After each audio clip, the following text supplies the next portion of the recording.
बेटा उरियू, भविष्य में शादी के बाद तुम्हें हमारे परिवार का हिस्सा बनकर अमागामी मंदिर की देखभाल करनी होगी।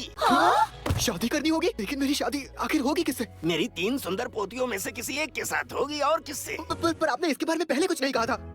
मैं तो बस यहाँ पढ़ने आया हूँ। बात तो सही है।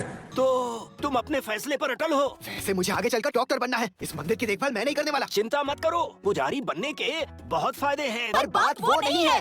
चाहे जो हो जाए, पर मैं ये नहीं करने वाला। सुना था तुम्हें क्योटो यूनिवर्सिटी में दाखिला चाहिए था, तो सोचा तुम्हारा ट्रांसफर किसी ऐसे हाई स्कूल में करवाऊं जहां के बच्चे आसानी से क्योटो यूनिवर्सिटी पहुंचते हैं। पर लगता है तुम्हें अपना इंतजाम कहीं और करना होगा। मैं तैयार हूँ दादाजी। क्या बात कर रहे हैं? क्या सच में? बहुत खूब। जब तक कॉलेज में एडमिशन नहीं हो जाता, मुझे झेलना होगा। मैं उस लड़के से शादी नहीं करने वाली। हमसे पूछे बिना दादाजी हमारे बारे में ऐसा फैसला कैसे कर सकते हैं? जिसे भगवान में विश्वास ही नहीं है, वो मंदिर की देखभाल कैसे कर सकता है भला? पर अब हम क्या करें? उसे इस तरह भगाना होगा ताकि किसी को हम पर शक ना हो। अब ये सब क्या है? अगर तुम यहाँ रहना चाहते हो तो तुम्हें घर के कामों में हाथ बटाना पड़ेगा। सबसे पहले खाने से शुरुआत करते हैं। इन चीजों से कुछ भी बना पाने का कोई सवाल ही पैदा नहीं होता। भाग जाओ लल्लू। नामुमकिन! इतने से सामान से ये सब कैसे बनाया? जलवा है हमारा। मेरा काम हो गया ना? अभी बहुत सारा काम बचा हुआ है। क्या बात कर रहे हैं? अगला काम कपड़े धोना। हमारे पास वॉशिंग मशीन नहीं है, तो ये काम आसान नहीं होने वाला। इस बार पक्का भाग जाएगा। मुझे नहीं लगता तुम्हें हमारे कपड़े उससे धुलवाने चाहिए। बात तो सही है। ओए, इस ब्रा के साथ आने वाली पैंटी कहाँ है? कहीं दिखाई नहीं दे रही। हम ये सब सेट में नहीं पहनते, और तुम्हें जितना कहा गया है उतना करो। A few moments later. रुक जाओ, अभी काम बाकी है। क्या कहा? इसके बावजूद भी और काम बचे हैं? मैं चाहती तो नहीं थी, पर ये नौबत आ ही गई। तुम्हें ये का कमरा साफ करना होगा। क्या मेरा कमरा? ये कमरा है कि कबाड़ खाना? अच्छी तरह से साफ हो जाना चाहिए। इस कबाड़ खाने को साफ करना है। इसकी शुरुआत भी कहाँ से करूँ? ऑयल पेंट्स, तो ये बदबू इसकी है। A few moments later. इस चटाई को देखो, जमाना हो गया था। तुम्हारा शुक्रिया उरियो।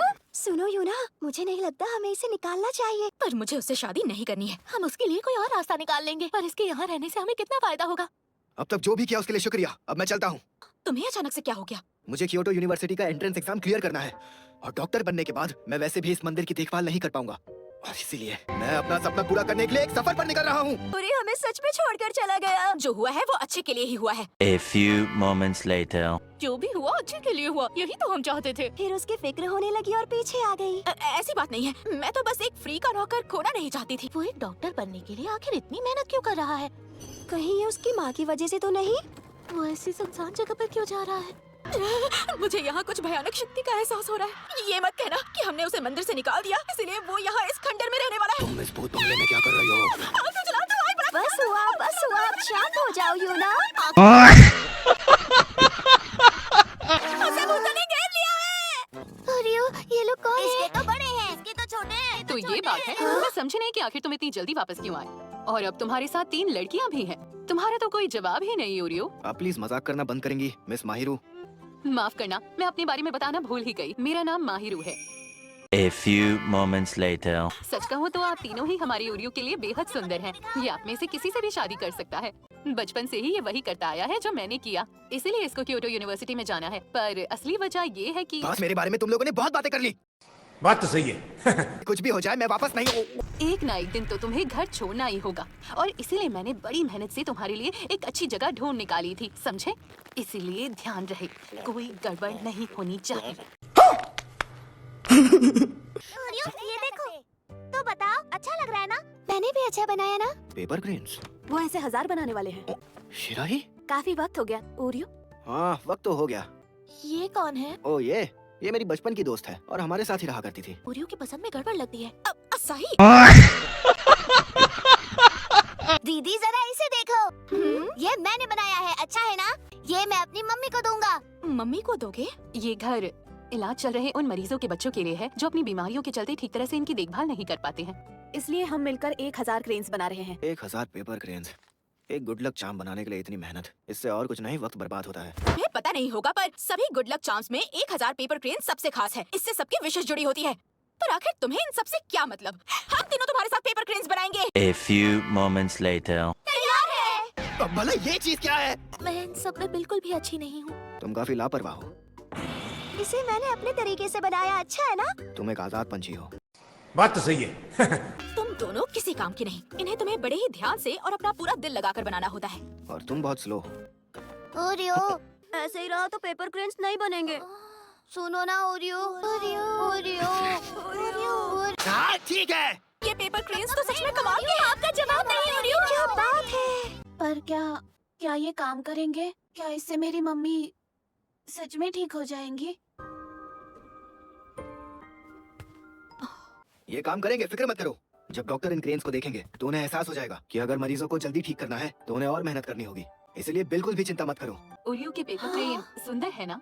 बचपन में अपनी माँ के लिए उसने ऐसे 10,000 क्रेन्स बनाए थे। इसलिए ये बच्चे क्या महसूस कर रहे हैं उससे बेहतर और कोई नहीं जान सकता। ओ, अब समझी। इन बच्चों की वजह से ही ओरियो किसी भी हाल में डॉक्टर बनना चाहता है। A few moments later. वैसे तुम इतनी सुंदर लड़कियों को छोड़कर यहाँ वापस कैसे आ सकते हो? वो मुझसे बहुत सारे काम करवा रही थी और मेरे पास पढ़ने के लिए बिल्कुल भी वक्त नहीं बच रहा था। इसलिए मैं तंग आके यहाँ पर आ गया। अगर तुम्हें लगता है कि उन्हें तुम्हारी बिल्कुल भी फिक्र नहीं है तो तुम पूरी तरह से गलत हो। वो इतनी दूर सिर्फ इसलिए आई हैं क्योंकि वो परेशान थी तुम्हारे लिए, और उनका यहाँ आना इस बात को साबित करता है। और क्या तुम थोड़े से काम की वजह से बिल्कुल हार मान लेने वालों में से हो? मिस माहिरो, मुझे कपड़े धोने दीजिए या बच्चों की देखभाल करने दीजिए। ये अकेले करना मुश्किल होता होगा। तुम्हारा शुक्रिया, पर मैं ठीक हूँ। मुझे यहाँ का सारा काम खुद करना पसंद है। मैं और इतनी आसानी से हार मानूंगा? ऐसा कभी नहीं हो सकता। ठीक है, मैं घर के सारे काम करूंगा। क्या बात कर रहे हैं? बढ़िया, गुड लक ओरियो। क्या तुमने उसके चेहरे की चमक देखी? ये दोनों साथ में कितने अच्छे लगते हैं। जिससे आप प्यार करते हो उसी के नक्शे कदम पर चलना, ये कितना रोमांटिक और क्यूट लगता है ना? तुम तीनों अपनी बेकार की कमेंट्री करना बंद करो, समझे? मैं उनसे प्यार व्यार नहीं, मैं तो बस बचपन से उनकी इज्जत करता हूँ। कितना मासूम उन्होंने मेरे है। लिए बहुत ही कुछ किया है। मासूम। बिल्कुल उल्लू कामयाबी की तरह। मैं कोई उल्लू नहीं हूँ। वहाँ से इस तरह अचानक जाने के लिए मुझे माफ कर देना, और मैं तैयार हूँ घर के सारे काम करने के लिए या फिर कुछ और करवाने के। ओ, तुम्हें क्या हो गया? बात ये है कि अगर हमने सारा काम तुम्हें सौंप दिया तो हम तीनों एक नंबर के आलसी हो जाएंगे। अब हम एक साथ मिलकर घर के सारे काम करेंगे। बिल्कुल एक परिवार की तरह। बहुत बहुत शुक्रिया। A few moments later. मिलकर काम करने वाली बात के लिए तुम लोगों का बहुत बहुत शुक्रिया। लेकिन जो कपड़े तुमने सुखाने डाले थे वो सारे जमीन पर गिर गए हैं। मैं इन चीजों में अभी थोड़ी अनाड़ी हूँ। और तुम्हें कमरा साफ करने को कहा था तो तुमने मांगा से भर दिया। तुम पढ़ना चाहोगे? ये बहुत इंटरेस्टिंग है। और नाश्ता बनाने के लिए एक इंसान को कितना वक्त लगता है, बोलो? जब भी तुम किसी चीज का इस्तेमाल करते हो तो उससे पहले तुम्हें उसका शुक्रिया अदा करना चाहिए। लगा नहीं था ये तीनों इतने निकम्मे हैं। यहाँ अच्छा लग रहा है ना बेटा? अरे दादाजी, तुम्हें घर के कामों में जिम्मेदारी उठाते देख मुझे बहुत अच्छा लगा। वो तो बस मैं थोड़ी मदद कर रहा था। इस शादी वाले मामले को जल्द से जल्द निपटाना होगा। मैं चाहता हूँ कि तुम एक दूसरे के और करीब आ जाओ, जिसके लिए तुम्हें पोतियों से अकेले में मिलना होगा ताकि तुम्हारी शादी किसी से पक्की हो सके।